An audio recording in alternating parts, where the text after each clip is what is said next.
Looking for the perfect pre- or post-workout snack packed with nutrients? Today, I'll show you how to make Moringa Energy Balls, a quick, delicious recipe designed for gym-goers like you. And if you're serious about unlocking the full power of Moringa, check out Moringa Magic Supplement, a dietary supplement that boosts energy, immunity, and overall wellness. You'll find the link in the description below. Let's get started. Here's what you'll need.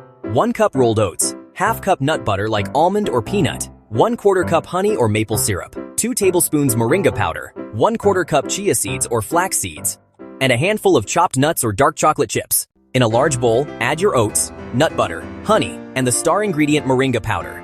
This superfood is rich in vitamins, minerals, and antioxidants, making it a gym-goer's best friend. Now toss in chia seeds and your choice of chopped nuts or chocolate chips. Mix everything together until it forms a sticky dough. Roll the mixture into small bite-sized balls. You can refrigerate them for 20 minutes to set, and just like that, you've got the ultimate gym snack. These Moringa Energy Balls are packed with protein, fiber, and a natural energy boost to fuel your workouts or help you recover faster. And if you want to experience the full benefits of Moringa every day, I highly recommend Moringa Magic Supplement. It's a simple way to get all the energy, focus, and nutrition your body needs. Don't forget the link is in the description below. Try it out and take your fitness to the next level.